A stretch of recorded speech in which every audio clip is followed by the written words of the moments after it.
રામ રામ હરે હરે હરે કૃષ્ણ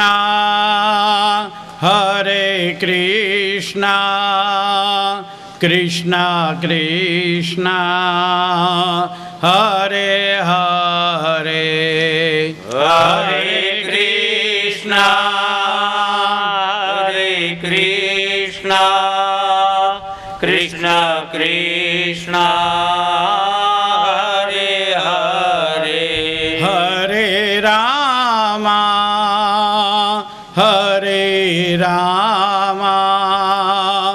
રામ રામ હરે હરે હરે રામ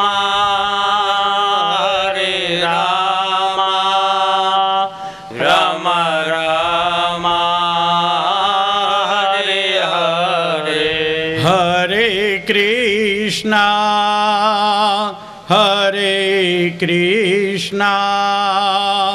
કૃષ્ણ કૃષ્ણ હરે હરે હરે કૃષ્ણ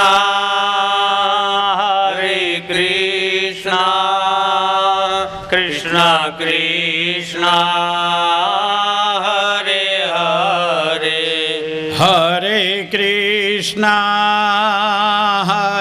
કૃષ્ણ કૃષ્ણ કૃષ્ણ હરે હરે હરે કૃષ્ણ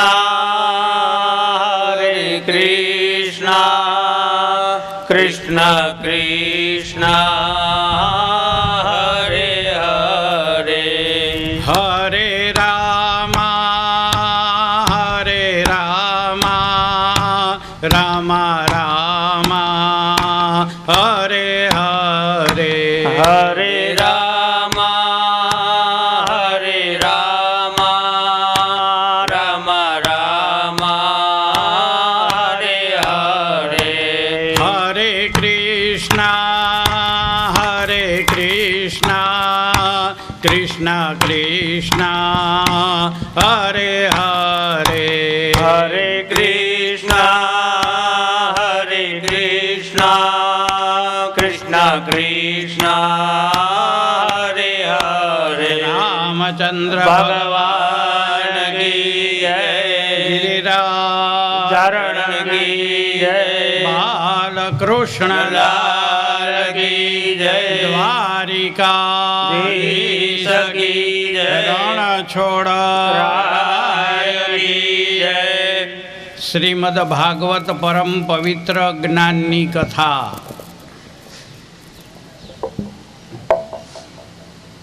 ભગવત કથાની અંદર ગંગાના પરમ પવિત્ર કિનારા ઉપર અનશન વ્રત લઈને બિરાજમાન એવા પરીક્ષિત રાજા સુખદેવજીને પૂછે છે કે મહારાજ મર્યાદા અવતાર ભગવાન રામ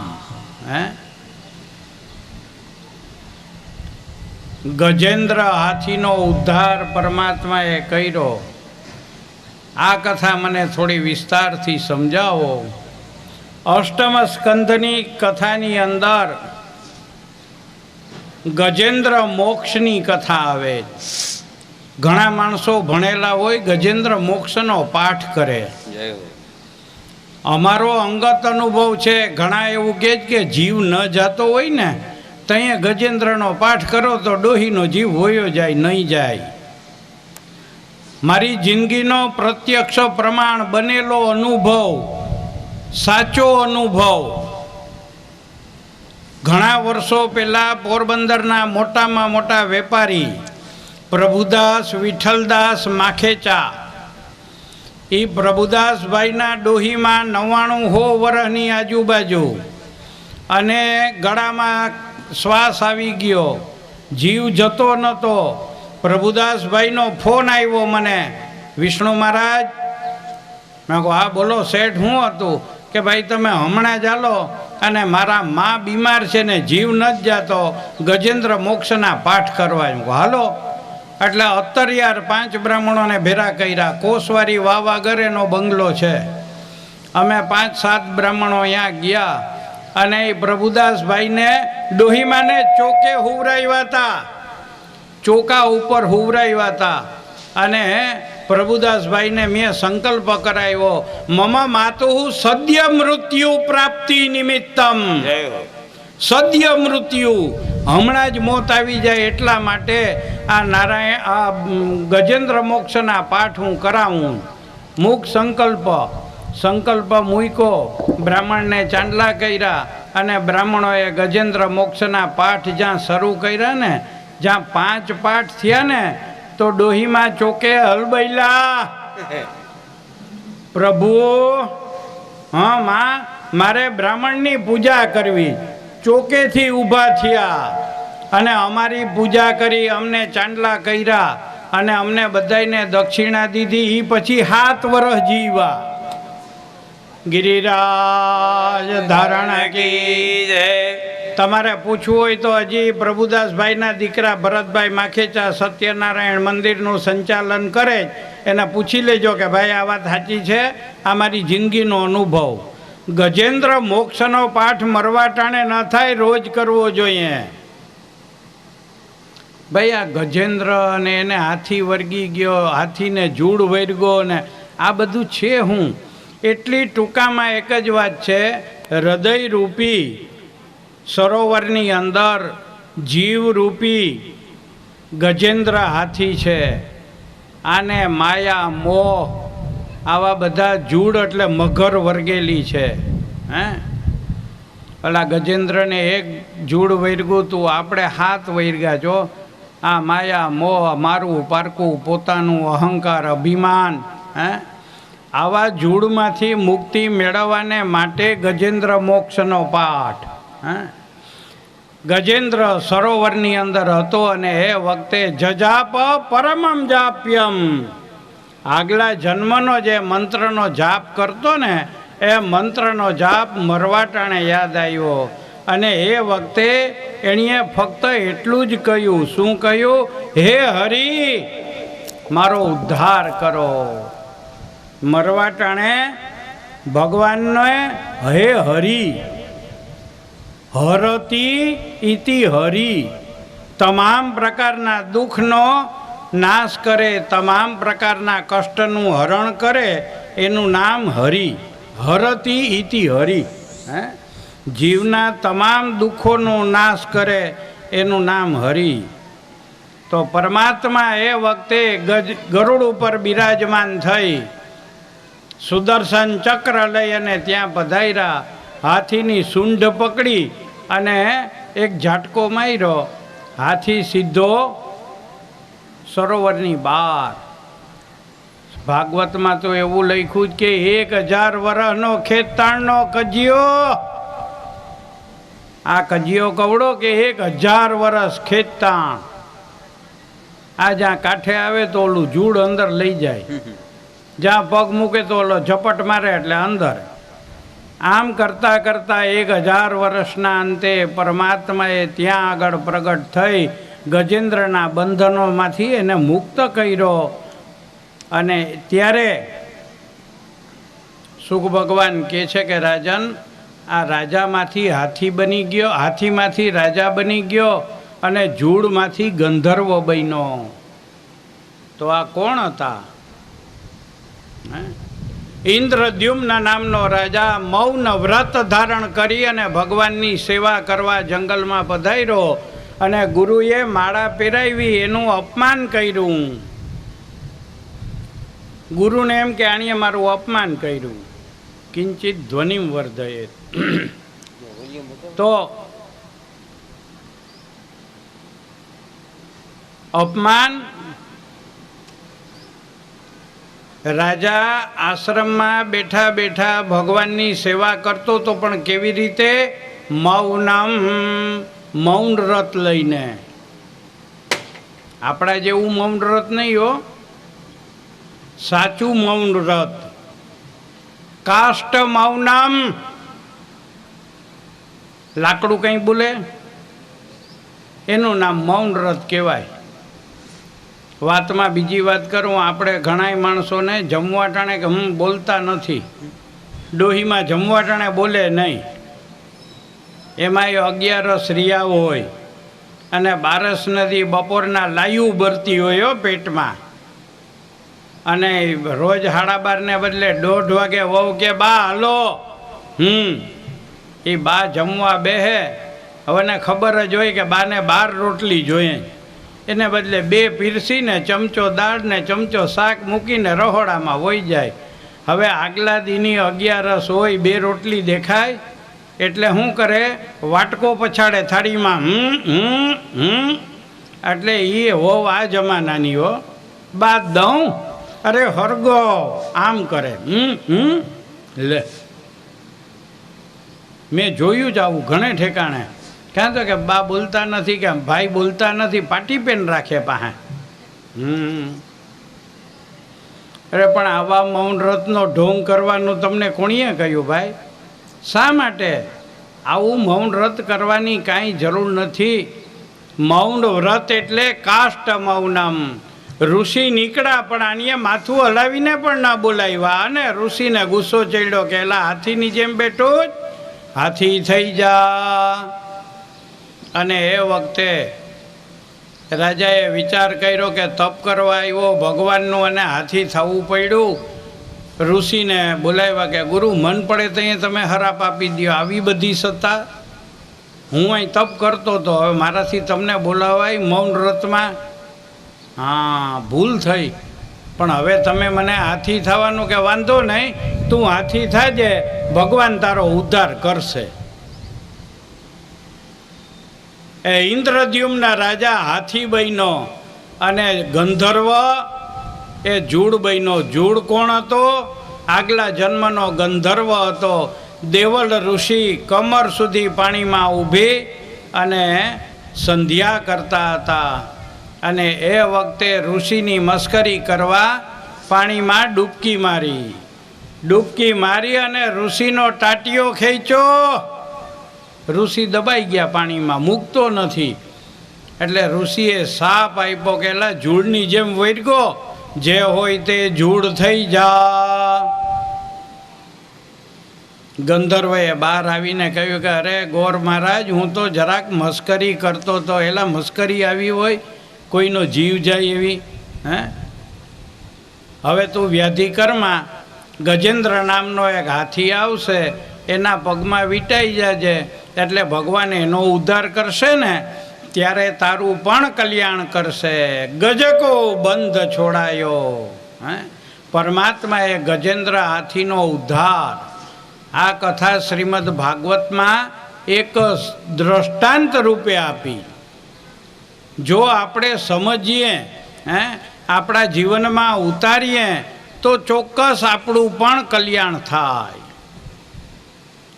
પણ અત્યારના વર્તમાન સમય કેવો? દેખાદેખી.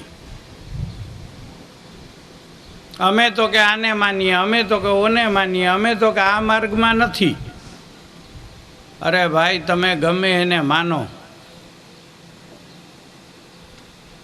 ભગવાનને માનો, બીજાને ગમે એને માનો કે ન માનો. કોઈ ભગવાને એમ કહ્યું કે તમે રામ કે કૃષ્ણના નામે હલ્લા બોલાવો? કોઈ ભગવાને એમ કહ્યું કે તમે દંગા ફસાદ કરો? કોઈ ભગવાને એમ કહ્યું કે તમે કતલેઆમ કરો? અરે સંપ્રદાયના નામે કેટલી અંધાધૂંધી આપણે જ ફેલાવીએ. આપણે જ આપણા ધર્મના શત્રુ બનીને બેઠા જ. આપણે આપણા ધર્મરૂપી પગમાં કુવાડાના ઘા કરીએ.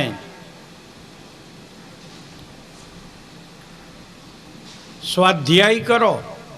સ્વાધ્યાય એટલે સ્વાધ્યાયનો શું અર્થ થાય? અરે સ્વાધ્યાય કરો તમારો ખુદનો. નો થાયસેલ્ફ. તમારી જાતને ઓળખો, પછી બીજાને ઓળખવાની વાત કરો. જ્યાં સુધી તમે તમારી જાતને ઓળખતા નથી, હું કોણ છું એની ખબર નથી ને ગમે એટલા તીર્થ કરીએ ને નકામું છે, વ્યર્થ છે. સ્વાધ્યાયનો ખરો અર્થ છે પહેલાં તો પોતાની જાતને ઓળખો. આપણે દુઃખ ન લગાડતા, પણ મને તો અનુભવ છે, મેં જોયું જ કે સ્વાધ્યાયના નામે થાય હું પરાધ્યાય થાય, સ્વાધ્યાય ન થાય. 5 મણે ભેરા થઈને કે ફલાણાએ આમ કર્યું, વાણીએ ઓમ કર્યું, ઓલાએ આમ કર્યું, તમે એટલા માટે ભેરા થાવ? હે? અરે તમે તમારી જાતનું ચિંતન કરો, પોતાને ઓળખો, હે, તો તમારું જીવન સફળ બને. બાકી મંદિરમાં જઈને ટકોરી વગાડવાથી ભગવાન ના પાડે કે ભાઈ નકામું છે, ધક્કા ખામાં. મંદિરમાં જઈને ઘંટ વગાડવાથી ભગવાન પ્રસન્ન ન થાય, ભાઈ યાદ રાખજો. તો સુખ ભગવાન પરીક્ષિતને બતાવે છે કે રાજન, ગજેન્દ્રનો ઉદ્ધાર પરમાત્માએ કર્યો, એમાં જીવરૂપી ગજેન્દ્રનો ઉદ્ધાર ભગવાન કરે. આ ગજેન્દ્ર મોક્ષની કથા. અને ત્યાંથી આગળ ભગવાને વામન અવતાર ધારણ કર્યો. ભગવાને વામન અવતાર, અને આ વામન અવતાર એટલે 3 પગલા પૃથ્વીના માગીને બલીને પાતાળમાં મોકલો. દેવદાનવ સંવાદે મધ્યમાને મહોદતો. સમુદ્રનું મંથન, અને એની અંદર અમૃતનો કુંભ પ્રગટ થયો. આ અમૃતના કુંભને અસુરો લઈ ગયા. અસુરોની કથા કેવી છે? એક જ પિતાના 2 સંતાન. કશ્યપ ઋષિને 2 પત્ની હતા, દિતિ અને અદિતિ. અદિતિર દેવ માતાશ્ચ. અદિતિ દેવતાઓની માતા, 33 કરોડ દેવતાઓ અને 66 કરોડ દૈત્યો. પિતા એક, માતા અલગ અલગ. અદિતિ અને દિતિ. દિતિના 66 કરોડ દૈત્યો અને અદિતિના 33 કરોડ દેવતાઓ. આ દેવ અને દાનવને અંદરો અંદર આચારના હરગે એવું નથી, તે દીએ હરકતું હતું. હો, યાદ રાખજો. એમાં સમુદ્રનું મંથન, અને આ સમુદ્રનું મંથન કરવાને માટે દેવદાનવો ભેરા થયા. દેવદાનવોએ ભેરા થઈ સમુદ્રનું મંથન કર્યું. સમુદ્રમાંથી રત્નો પ્રગટ થયા. અને આ રત્નો એટલે લક્ષ્મી કૌસ્તુભ પારિજાતક સુરા ધનવંતરી ચંદ્રમા ગાવ કામદુહા સુરેશ્વર ગજો બ્રહ્માદિદેવાંગના સપ્તમુખો સુધા હરિધનુ શંખો વિષાં ચાંબુધે રત્નાનીહ ચતુર્દશ પ્રતિદિનં કુર્યાત સદા મંગલં. સમુદ્રની અંદરથી રત્નો પ્રગટ થયા. અને આ રત્નો, એમાંય અમૃતનો કુંભ પ્રગટ થયો ને, ત્યારે અસુરોએ ઝપટ મારીને કુંભ લઈ લીધો, વયો ગયો. દેવતાઓ વિચાર કરે કે જેટલા માટે આપણે મહેનત કરી, હે, અને આ ખરેટાણે આપણા હાથમાંથી અમૃતનો કુંભ વયો ગયો. હવે ત્યારે ભગવાનને વિનંતી કરી. અને આ ભગવાનને વિનંતી કરી કે પ્રભુ, એટલે ભગવાને ટૂંકી ભાષામાં કહું તો એમ કહ્યું કે તમે અલેકરા રહ્યા, એમાં કોઈ શું કરે? ઘણા માતાજી અલેકરા હોય, ઘણા પિતાજી અલેકરા હોય. તૈયાર થવાનું કહો ને 1.5 કલાકે માંડ તૈયાર થાય. એ હાલો, હા હા આવું, એ હાલો, હા બસ આ સાડી પહેરી લો, લે. હા, અને અમુક માતાજી તો કામ કરતા હોય તે જાણે વીંઝણો જોઈ લ્યો, 5 કિલો ભીંડા સુધારતા 2 મિનિટ લાગે, ફટાફટ આમ ઉલારીને નાખી દે. અને એક માતાજી ભીંડા સુધારવા બે એથી હાંજ પડે. બપોરના 4 વાગ્યા સુધી હેઠા ભણા ભટકાતા હોય ઘરમાં, પગમાં ઠેબી આવે. ભગવાને કહ્યું કે હે દેવતાઓ, તમે અલેકરા રહ્યા. આ દૈત્યો એકદમ ચપળ હતા, અમૃતનો કુંભ લઈ ગયા. હવે કે ભગવાને કહ્યું મુંજાવમાં આવું.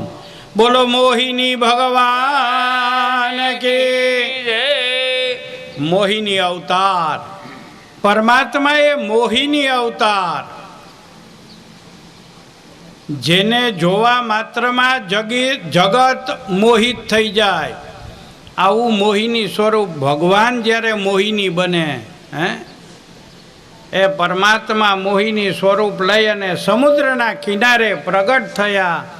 અને એ વખતે દૈત્યોને દાનવો તો ભીતના ચિત્ર જેવા બની ગયા, થંભી ગયા કે ઓહો અહો રૂપ મહોધ્વનિ અહો રૂપમ. ભગવાને કહ્યું કે કશ્યપના દીકરાઓ, અહીં દરિયાકાંઠે હું ભેરા થયા છે હું? ત્યારે આણીએ કહ્યું કે ભાઈ જાજુ કંઈ નથી, પણ આ સમુદ્રનું મંથન કર્યું ને એમાંથી આ બધી વસ્તુઓ નીકળી. પણ અમૃતનો કુંભ, અરે એક અમૃતના કુંભ હાટું હેરાન થાવ, લાવો લાવો હું ભાગ પાડી દઉં. ભાગ પાડવો જ ને, એમાં શું મોટી વાત છે, લાવો. અને ભગવાનના લટકા મટકા જોઈને દેવને દાનવો તો લટ્ટુ પટ્ટુ ને ગટ્ટુ બની ગયા હો. અને એ વખતે અમૃતનો કુંભ ભગવાનના હાથમાં આપ્યો. કબજો બળવાન ભાઈ, કબજો બળવાન. તમને અનુભવ છે કે કબજો હોય પછી ખાલી તો કરાવી લ્યો એકવાર, ન થાય. ભગવાને વિચાર્યું કે અમૃતનો કુંભ જો હાથમાં આવી જાય ને તો આપણું કામ થાય. દેવ અને દાનવોએ આ ભાગ પાડવાને માટે અમૃતનો કુંભ પરમાત્માના હાથમાં આપ્યો. અને ત્યારે આ અમૃતના કુંભને લઈ અને ભગવાન મોહિની નારાયણ સમુદ્રના કિનારે આજ્ઞા કરી કે 2 જણા 2 પંગત કરો, એક દેવની ને એક દાનવની. ભગવાને માયા કરી હાથની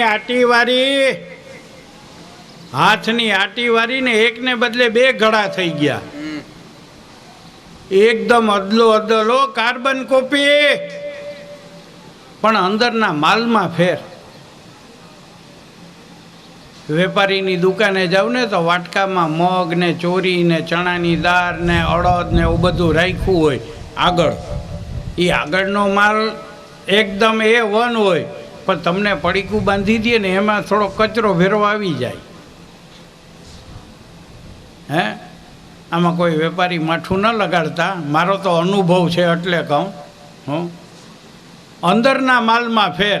આગળ હતું એવું ને એવું જ, 2 કળશ સરખા. ઠીક છે.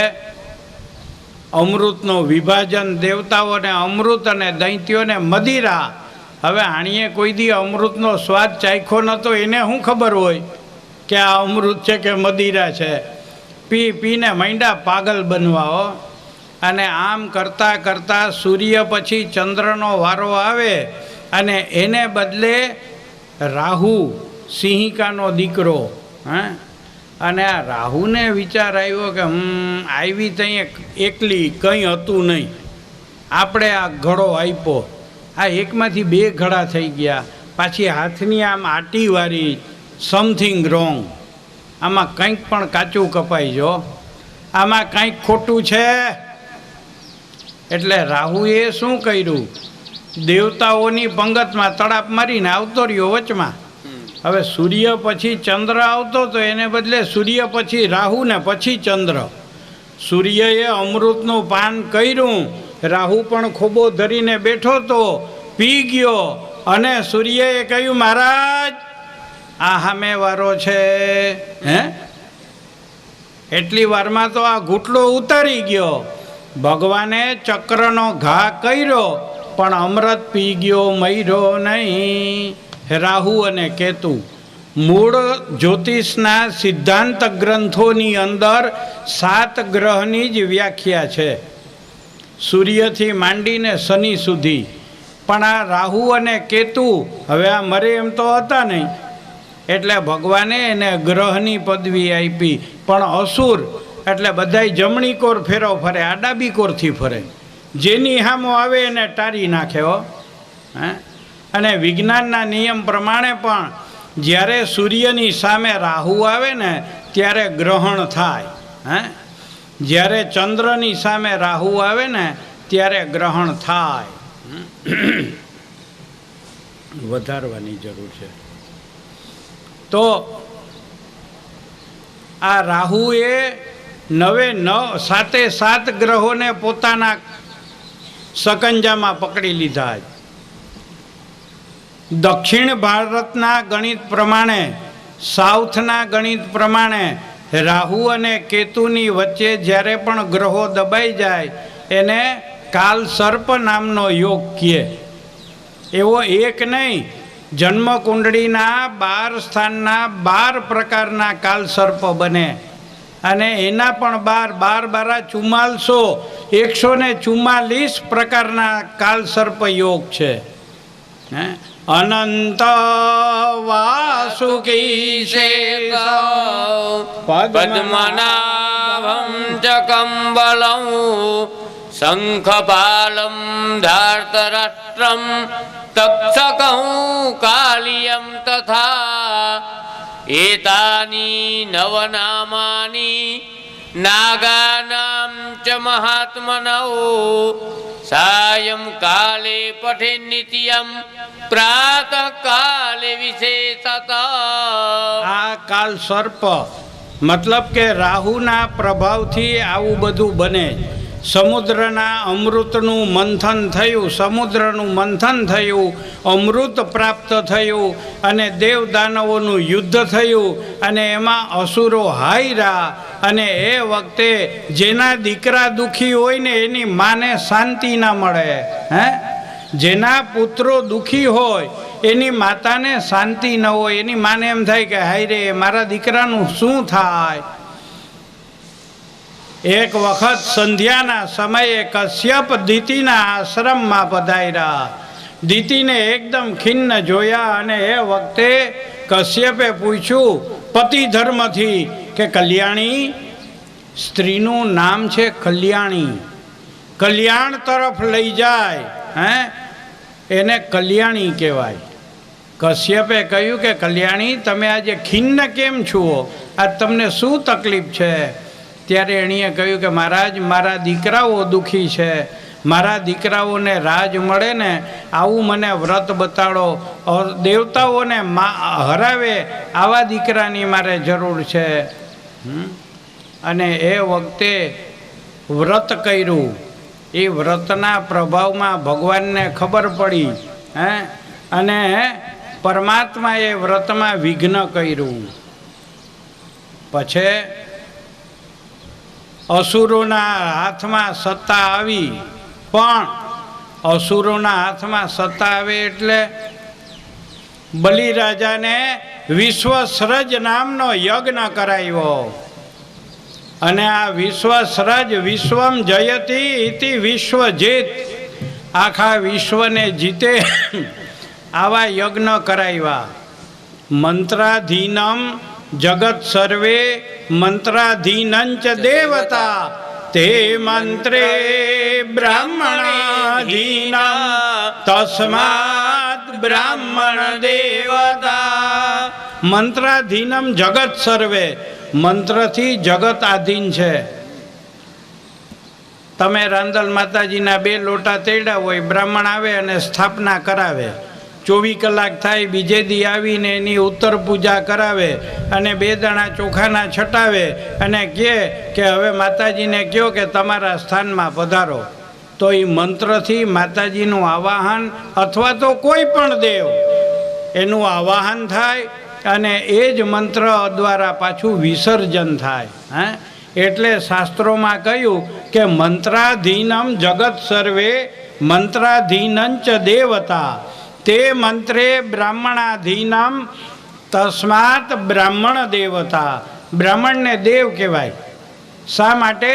કે મંત્રવિદ, પોતે મંત્રનો જાણકાર છે. અને મંત્ર જાણતો હોય ને એ જ બ્રાહ્મણ કામ લાગે હો. સિંદૂર ચોપડીને બેહાડવા જેવો હોય તો કામ ન લાગે. એવા તો કેટલાય બ્રાહ્મણ મને મળે. પણ અમારા કિશોરભાઈ પરમ વિદ્વાન, હે, અમારા જયંતભાઈ વિદ્વાન. વિદ્વાન મતલબ કે એને ટીપી ટીપીને તૈયાર કરવા પડે, હે, તો કામ લાગે ને. ખોટો રૂપિયો બજારમાં ના હાલે. ઓલી એક વાર્તા નથી કે એક ભાઈ ખોટો રૂપિયો લઈને છાપું લેવા ગયા ને ટ્રેનમાં ઉતાવળે લાવ છાપું, ખોટો રૂપિયો દઈ દીધો ને ઓલાએ છાપું દીધું, રાજી થઈ ગયો. હા ભારી કામ થયો, છાપું આવી ગયું. પછી આ છાપું જોયું તો મહિનાથી પહેલાંનો હતું, ઓનો બાપ હતો. હે, ખોટા રૂપિયા ના હાલે હો ક્યાંય, ધ્યાન રાખજો. તો મંત્રાધીનમ જગત સર્વે મંત્રાધીનંચ દેવતા તે મંત્રે બ્રાહ્મણાધીનમ તસ્માત બ્રાહ્મણ દેવતા. હે, બ્રાહ્મણ દેવ અને મંત્રને આધીન વિશ્વજીત નામનો યજ્ઞ કરાવ્યો. અને એ વખતે દેવતાઓ મૂંઝાણા કે હવે શું કરવું. અને ત્યારે દેવતાઓ ભગવાનને પ્રાર્થના કરે અને કશ્યપને ત્યાં અદિતિ દ્વારા પરમાત્માએ જે અવતાર લીધો, અને આ અવતાર એટલે બોલો વામન ભગવાન કી જય. અદિતિના ઓરડે એક હારે અનેક સૂર્ય ઉગ્યા હોય, કરોડો સૂર્ય ઉગ્યા હોય. આવું તેજ લઈ અને ભગવાન પ્રગટ થયા. પૂનસવન વ્રત કર્યું. અને આ પૂનસવન વ્રતના પ્રભાવથી 12 દિવસનું આ વ્રત, અને 12 દિવસનું આ વ્રત કોઈ પણ સ્ત્રી કરે ને તો પરમાત્મા એને પુત્રની પ્રાપ્તિ કરાવે. આવું પૂનસવન વ્રત કર્યું. અને આ વ્રતના પ્રભાવથી અદિતિના ઓરડે એક હારે કરોડો સૂર્ય ઉગ્યા. અને આ સૂર્યનું તેજ આ એકનું સહન ન થાય. કરોડો સૂર્યનું તેજ કેવું હોય, હે. પણ આ તેજને ધારણ કરનાર માં અદિતિ, અને એણીએ ભગવાનની પ્રાર્થના કરતા કહ્યું, યજ્ઞેશ યજ્ઞ પુરુષા જ્યોત તીર્થ તીર્થ શ્રવણમાં ગલના માધેયમ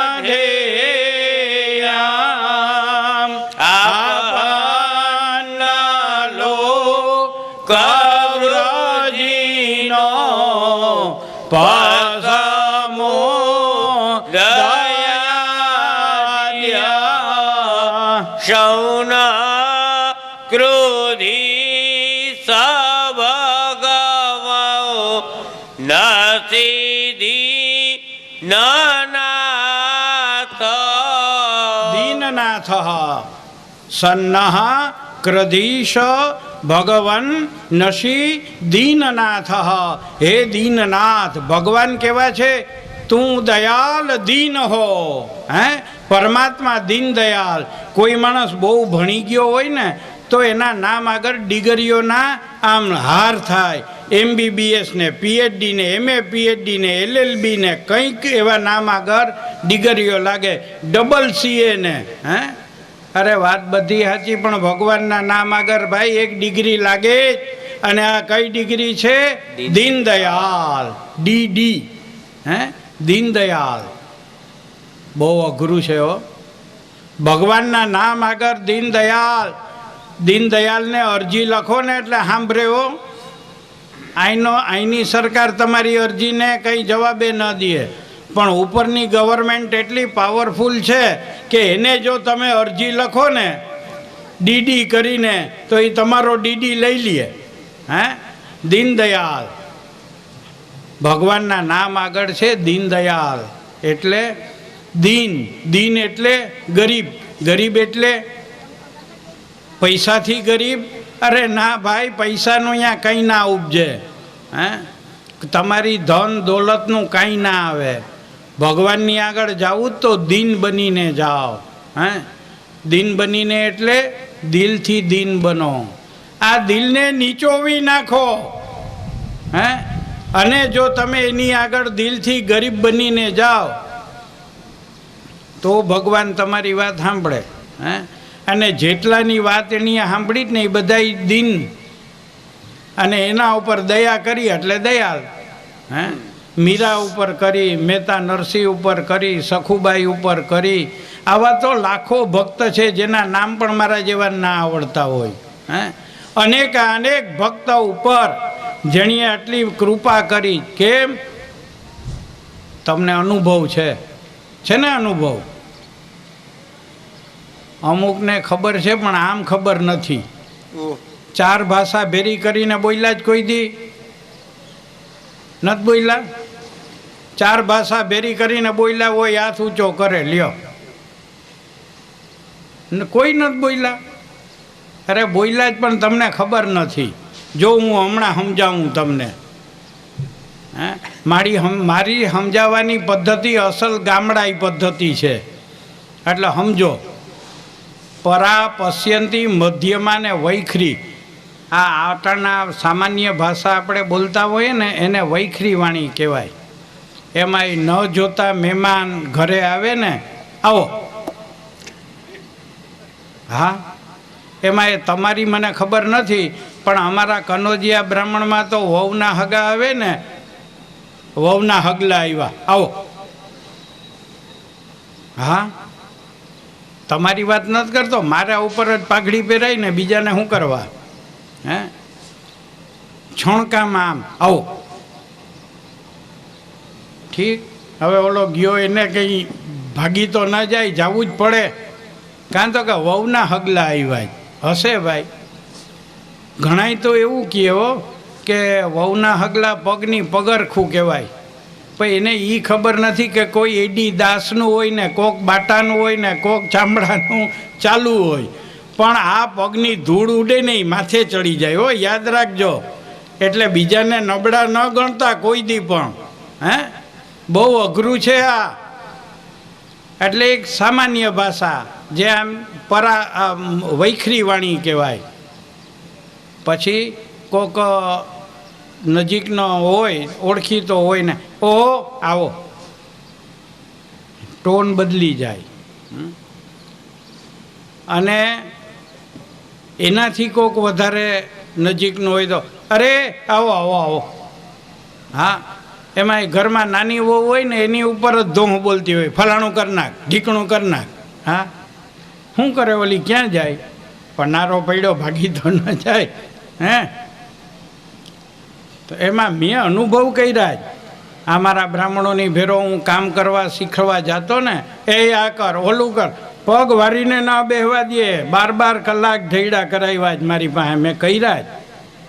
દક્ષિણાના નામે મીંડું કંઈ આપે એ નહીં. હા, તો આવા ટાઈમે બરોબર ચૈત્ર મહિનો ને 2 લાલ થેલીએ મારા ખંભા ઉપર હાયલા આવતા હતા. એમાં એક વેપારી વર્ગ અહીંયા રહે, મારા બાપુજીને જોઈ ગયા. અરે વેણી બાપા, હાલો હાલો. અરે બાપા કે ભાઈ અત્યારના મોડું થઈ ગયું, 1:30 પોણા 2 થયા. અરે ભાઈ સાહેબ, ચા પીધા વિના ન જવાય ભાઈ સાહેબ, હાલો. હવે પોણા 2 વાગે એની અમને ઘરમાં ઘાયલા અને શેઠાણીને કળતર ઉપડ્યો. આ હા હા હા. ઓલી માન જમી અને જરાક આમ આડે પડખે પડતી હતી ત્યાં આણીએ સાંભળ્યું. હવે અત્યારના જમાનાની જેમ નામ ન લે, પણ ત્યાં એ હતું એટલે કહ્યું સાંભળ્યું. કાં ગોર આવ્યા, ચા મૂકો ને પછી ઓને જે કળતર ઉપડી. આ હા હા હા. ટોપિયું પછાડ્યું, સાણસી પછાડી. અમે આગળ રૂમમાં બેઠા હતા ને, અવાજ આવ્યો ટોપિયાના ને સાણસીના. પણ અમે બ્રાહ્મણ નકટા રહ્યા ને કડવી ચા પી ગયા. ગિરિરાજ ધરણાકી. હે, આ અનુભવ છે. હવે એવે ટાણે આવો કેમ બોલાય? ન બોલાય. પણ ખરેખર હૃદયથી કોઈને આવકાર ઉપડે, હે, અથવા તો અંતરનાદ, એમાં 4 વાણી ભેરી થઈ જાય. પરા, પશ્યંતી, મધ્યમાં અને વૈખરી. અને અહીંયા આ 4 વાણી ભેરી કરી મા અદિતિ ભગવાનની પ્રાર્થના કરે છે. અને શું કહ્યું? યજ્ઞેશ યજ્ઞ પુરુષા સ્યુત તીર્થપાદ તીર્થશ્રવ શ્રવણ મંગલ નામ ધેયમ આપન્ન લોક વ્રજિનોપશમોદયાદ્ય સન્નક્રધીશ ભગવાન નસી દીનનાથ. હે દીનદયાળ, ત્યાં આટલી મહેરબાની કરી પ્રભુ, આપના રૂપને અંતર ધ્યાન કરો હો. અરે ઉપાધિ થશે, અસુરોને ખબર પડશે. ત્યારે ભગવાને કહ્યું ચિંતા ન કરો, અસુરોથી કંઈ નહીં થાય. બભુવ પ્રાકૃત શિશો, પ્રાકૃત એટલે કે આપણા મનુષ્યનો 8 વર્ષનો બ્રાહ્મણનો દીકરો હોય ને, આવું રૂપ ધારણ ભગવાને કરી લીધું. અને દીકરાને 8મા વર્ષે જનોઈ દેવરાવવું જોઈએ હો. શાસ્ત્રનો નિયમ એવો છે કે બ્રાહ્મણના દીકરાને ગર્ભાત અષ્ટમે ઉપનયેત, ગર્ભથી 8મા વર્ષનો બાળક થાય ત્યારે એને જનોઈ પહેરાવવું જોઈએ. વામનજીને જનોઈના સંસ્કાર, સૂર્યનારાયણે આવીને યજ્ઞો પવિત્ર સંસ્કાર કર્યા. પિતાએ દીક્ષા આપી ગાયત્રી મંત્રની. મા અન્નપૂર્ણાએ એને ભિક્ષાનું પાત્ર આપ્યું. બળવો જનોઈ પહેરીને પછી કાશીએ જાત્રા કરવા જાય ને, કાશી યાત્રા આપણે કંકોત્રીમાં લખીએ કે બટુકની કાશી યાત્રા. પહેલાંના જમાનામાં કે બ્રાહ્મણના દીકરાને 8મા વર્ષે જનોઈ પહેરાવી દો એટલે એને કાશી ગમન, યાને કે એ ભણવા જાય. એ પહેલાં હવે તો મામાને ખંખેરવા હાટું જનોઈ દેવરાવે. એ જનોઈ તો દેવરાવે અને મામો મૂરખથી બળવાને પાછો તેડી આવે ખંભા ઉપર બેહાડીને કે હાલ હાલ, હવે તારો બાપ ભણવા નહોતો ગયો, તું શું જવાનો, વયો આવ પાછો. મોહાડાનું શું થયું? અરે હાવેણી થઈ, હું થયું હું. દુઃખ ન લગાડતા મેં આવા ઘણા અનુભવ ઘણી જગાએ કર્યા જ. આ બ્રાહ્મણના દીકરાને જનોઈના સંસ્કાર, કુબેર ભિક્ષા આપે. માં અન્નપૂર્ણાએ ભિક્ષાનું પાત્ર આપ્યું. ભગવાન વામનજીને યજ્ઞો પવિત્રના સંસ્કાર, ગાયત્રી મંત્રનો ઉપદેશ, અને એ 3 પ્રણવ યુક્ત. 3 પ્રણવ મતલબ કે ઓમ ભૂર્ભુવઃ સ્વઃ, ઓમ તત્સવિતુર્વરેણ્યમ ભર્ગો દેવસ્ય ધીમહિ ધિયો યો નઃ પ્રચોદયાત. ઓમ આદિ, મધ્ય ને અંત, આ ત્રણેયની અંદર ઓમકાર આવે. આ રીતે જનોઈ દીધા પછી ગાયત્રીના જપ સૂર્યની સામે ઊભીને 1 માળા અવશ્ય કરવી જોઈએ. ઘણાઈને તો લગનટાણે જનોઈ દો, કાં તો કે બાપા અમારાથી પુગાણું નહીં, તે પછી તો કે હવે બેસી જા, મારા જેવો લૂંટારું બ્રાહ્મણ મૂકે નહીં. કાં તો કે જનોઈના નામે જી 2-5 કમાણા આવતો રે. આ યજ્ઞોપવિત સંસ્કાર કાં 8મા વર્ષે થવું જોઈએ, કાં અને 11મા વર્ષે. મોડામાં મોડું 11મે તો જનોઈ દઈ જ દેવી જોઈએ. પછી જનોઈ ન દો ને તો શાસ્ત્રમાં મનુસ્મૃતિમાં એવું લખ્યું છે કે બ્રાહ્મણના દીકરાને જનોઈ જો તમે યોગ્ય ટાઈમે ના આપો તો જેટલા વર્ષ જાય ને એટલા લાખ ગાયત્રી એના ઉપર ચડતી જાય, ડેમરેજ. મારી પાસે હમણાં એક કિસ્સો એવો આવ્યો કે ભાઈ છોકરાને 19મું વર્ષ હાલે, જનોઈ દેવી 19 લાખ ગાયત્રી જપાવો. પહેલાં 19 લાખ ગાયત્રીના જપ થાય પછી તમને જનોઈ દેવાનો અધિકાર મળે. ખરેખર આ શાસ્ત્રીય સિદ્ધાંતો વામન ભગવાનને યજ્ઞો પવિત્રના સંસ્કાર. અને એ પછી વામનજી માગવા, ભિક્ષા માગવા જાય ને બળવો, એટલે કહ્યું કે બાપુજી હવે હું ભિક્ષા માગ્યા હું, અને આ એ ક્યાં? બલિરાજાના યજ્ઞમાં. અને બલિના યજ્ઞની અંદર વામન ભગવાન ભિક્ષા માગવાને માટે અને આ બલિનો યજ્ઞ ક્યાં હાલતો હતો? ભૌગોલિક નિયમ મુજબ કે ભૂગોળના ક્રમ પ્રમાણે કે બલિના યજ્ઞનું સ્થળ કયું હતું? નર્મદા નદી. ભાગવતકાર એના માટે ખુલાસો કરે છે, તમ નર્મદાયા તથા ઉત્તરેર બલે ઋત્વી જતાસ્તે ભૃગુકાચ્છ સન્નકે પ્રવર્તયન્તો ભૃગવક્રતોત્તમ વ્યચક્ષતારા દુરિતમ યથા રવિમ. તમ નર્મદાયા ઉત્તરે તીરે, નર્મદા નદીના ઉત્તર કિનારા ઉપર ભૃગુ કચ્છ નામનું શહેર, જેને વર્તમાન આપણે ભરૂચ કહીએ. આ ભરૂચ નર્મદા નદીના ઉત્તર કિનારા ઉપર. અને આ ભરૂચમાં બલિરાજાનો 99 યજ્ઞ પૂરા થયા છે. છેલ્લો યજ્ઞ ચાલે અને વામન ભગવાન યજ્ઞ મંડપના દરવાજા ઉપર ઊભી અને બ્રાહ્મણ ભિક્ષા માગે. બ્રાહ્મણનો અવાજ ઊંચો જોયો.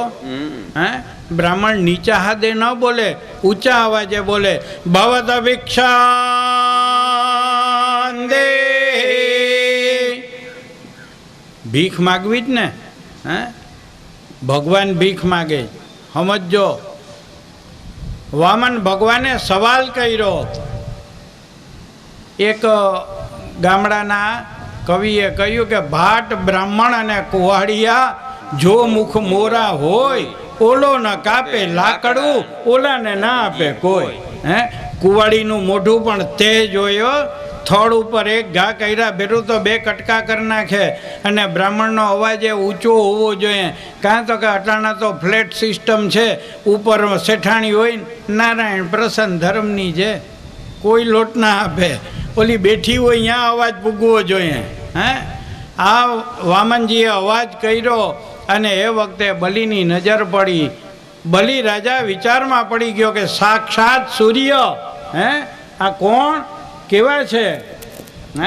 તો એના માટે બલિરાજાને વિચાર થયો કે અદ્ય નઃ પાવિતમ કુલઃ, અદ્યન પિતર તૃપ્તા અદ્યન પાવિતમ કુલૌ અદ્ય સ્વિષ્ટ ક્રતુરયમ યદ ભવાન નાગતો ગૃહાત. યદ ભવાન આગતો ગ્રહાત. બલિરાજા એકદમ ઊભો થઈ ગયો કે અરે મહારાજ, પધારો પધારો પધારો. સ્વાગતંતે નમસ્તુભ્યામ બ્રહ્મન કિમ કરવાણી વહા. અરે બ્રહ્મન, હું આપનું શું સ્વાગત કરું, પધારો. સોનાના બાજોઠ ઉપર વામન ભગવાનને બિરાજમાન કર્યા. ચરણ ધોઈ અને ચરણામૃત લીધું. અને એ વખતે બલિરાજાએ કહ્યું કે મહારાજ, અદ્ય નઃ પિતરસ્તૃપ્તઃ, તમારા જેવી તેજસ્વી મૂર્તિ, તમારા જેવો બ્રાહ્મણનો બાલક મારા ઘરે પધાર્યો ને, મારા પિતૃઓ સદગતિને પામી ગયા. આ મેં 99 યજ્ઞ કર્યા ને મહારાજ, આ મારા યજ્ઞો આજે એકદમ સફળ થઈ ગયા. અદ્ય નઃ પાવિતમ કુલમ, આજે આપના પધારવાથી મારું કુળ, દૈત્યનું કુળ. બલિ કોણ? દૈત્યના વંશમાં જન્મેલો, પ્રહલાદના વંશમાં જન્મેલો. એટલે કહ્યું કે અદ્ય નઃ પાવિતમ કુલમ, આજ મારું કુળ પવિત્ર થઈ ગયું. હે મહારાજ, આપ પધાર્યા. મહારાજ, મને ઓળખો જ હવે જરાક. એટલે હું પણ આવ્યું. માણસને હું પણ આવ્યો. અરે નીંદરમાં એ કરતો હોય. હા, ઘણા કહે ને કે ઘોઘરા, ઘોઘરા નથી ઘડતું, એનું અભિમાન બોલતું હોય. અરે હું છે પણ. બલિરાજાને હવે થોડુંક અભિમાન આવ્યું કે મહારાજ, આપ આજ પધાર્યા ને, તો તમે બ્રાહ્મણ અને હું બલિરાજા, તમને મારા જેવો દાનવીર નહીં મળે. માગો. હું માગવું? તું નાનો છો તને માગતા નહીં આવડે, જો તારે હું માગું હું તને સમજાવું. બલીએ કહ્યું, શું કહ્યું કિશોરભાઈ? યદ યદ બટો વાંછતિ તત્ પ્રયચ્છ મે ત્વામર્થિનમ વિપ્રસુતાનુતર્કયે ગામ કાંચનમ ગુણવદ્ધામમૃષ્ટૌ તથાન્નપેય મુતવા વિપ્રકન્યા. મુતવા વિપ્રકન્યામ. અરે મહારાજ માગો, શું માગશો? યદ યદ બટો વાંછસી તત્ પ્રયચ્છ મે. મેં યાને કે હું, તમે જે માગશો ને હું આપીશો. હે, ગામ માગો, ગરાસ માગો, સોના માગો, રૂપા માગો, હીરા માગો, મોતી માગો. અરે તારે લગ્ન કરવા હોય તો ટપુકડી ગોતી દઉં, તારા લગ્ન કરાવી દઉં, તારી આજીવિકાની વ્યવસ્થા કરાવી દઉં. હે, અને તારી બધી જવાબદારી મારા ઉપર લઈ લઉં. પણ માગ તારે હું જોઈએ. અરે એવું હોય ને તો મારું અડધું રાજ આપી દઉં. ઓહો. હે, ભગવાને મનમાં વિચાર કર્યો કે યજમાન તો હોનાની કુકડી મળ્યો, પણ આને મારા જેવો લૂંટારો બ્રાહ્મણ નહીં મળે, આને મારા જેવો ધૂતારો બ્રાહ્મણ નહીં મળે. હે, શું કરવું? વામનજીએ કહ્યું કે બલી, ખરેખર તને ધન્યવાદ, ધન્યવાદ. હે, અરે તારા દાદાને મારવા માટે ભગવાનને આવવું પડ્યું. અને બલી મૂંઝાણો કે છે અવળો વેતેકનો અને મારા દાદાને ઓળખે જ. હે, એનો દાડો કોણ? હિરણ્યકશિપુ. અને એને મારવા નરસિંહ ભગવાનને આવવું પડ્યું. એટલે એ જ કહે, અરે બલી ખરેખર તું તો મહાન છો, તારો દાડો કેવો. હે, અને તારા દાદાને મારવા સાક્ષાત ભગવાનને આવવું પડ્યું.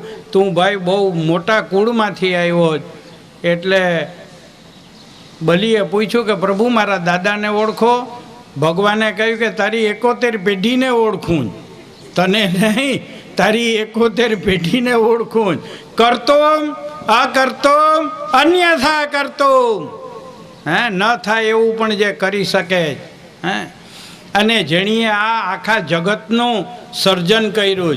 સંકલ્પ માત્રમાં, એક સંકલ્પ માત્રની અંદર બ્રહ્માંડનું સર્જન થાય અને એક સંકલ્પમાં બ્રહ્માંડનો વિનાશ થાય. કંઈ સુનામી આવે ખબર ના પડે હો. આંખ બંધ કરીને ખોલો ત્યાં તો ડટણ પટણ થઈ જાય, વાર ન લાગે. હે, આ પરમાત્માની અજબની માયા છે. અહીંયા એવું કહે છે કે ભગવાને કે બલી ખરેખર તું બહુ મહાન, ધન્યવાદ છે તને, પણ ભાઈ તારી ફરજ તે નિભાવી, હવે પણ મારી તકલીફ છે. હે પ્રભુ આપની તકલીફ? તો કે હા. હું તકલીફ? અરે મહારાજ મારી તકલીફ એ છે કે હું સંતોષી બ્રાહ્મણ. સંતોષી? તો કે હા.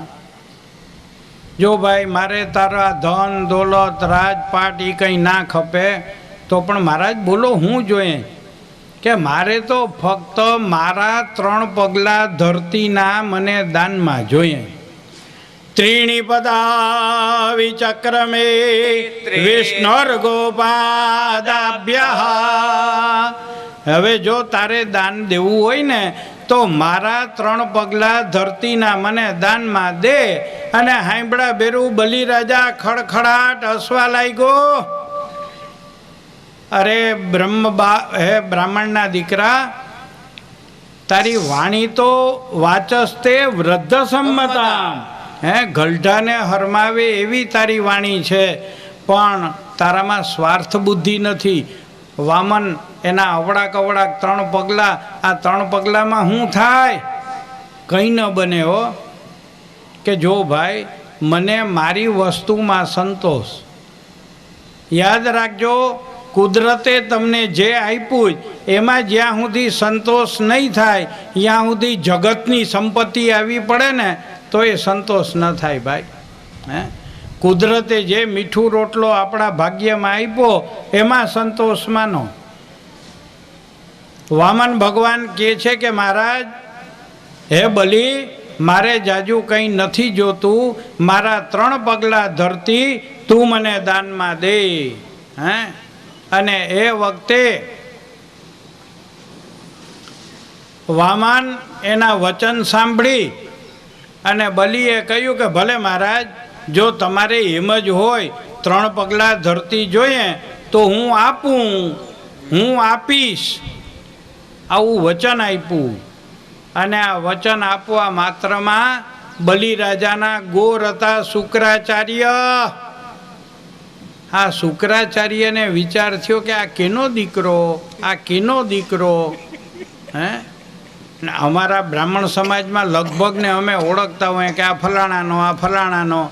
શુક્રાચાર્ય કઈના ધંધે લાગ્યા હતા કે આ કોણ છે, ખબર નથી પડતી. એટલે સીધું નાક દબાવ્યું. નાક દબાવ્યું એટલે સમાધિ ચડાવી.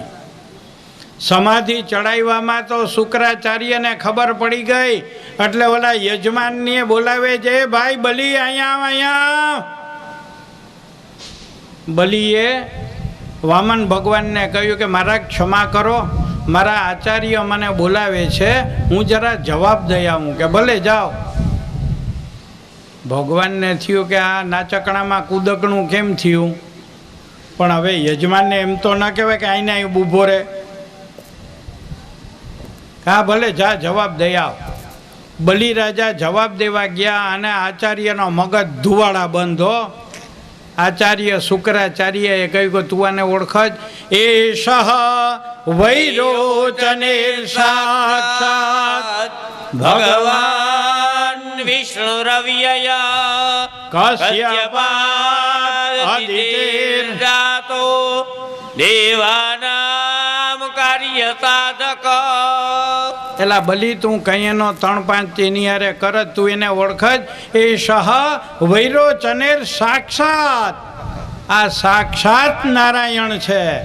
મારા મંત્રથી બંધાઈ ગયો એટલે બાજી શકતો નથી, હે ઝઘડો કરી શકતો નથી. મંત્રાધીન છે, મેં એને બાંધી દીધો જ. હે એટલે તારી પાસે બ્રાહ્મણ બનીને માગવા આવ્યો જ. હવે જે વિશ્વંભર જગતને કીડીને કણ અને હાથીને મણ જે આપે છે એને તું શું દેવાનો? હે આપણી તાકાત છે એને આપી શકાય? હે આપણો ભાવ હોય પણ એને આપી ન શકીએ. હો પરમાત્મા કેવલ ભાવનો ભૂખા છે. તમારા ભાવથી પ્રસન્ન થાય. એને કદાચ માખણનો ગિરિરાજ કરીને ખડકી દો કે લે ખાઈ લે તો એને એની જરૂર નથી. અરે માખણનો ગિરિરાજ નહીં, પોબડીનો ગિરિરાજ બનાવીને એની પાસે મૂકો. તમારો ભાવ હોય તો ઓલા ગિરિરાજ કરતાં પણ ઊંચો ભાવ થઈ જાય. ભાવ પ્રધાનતા છે. હે ભાવ ન હોય તો નકામું છે. અહીંયા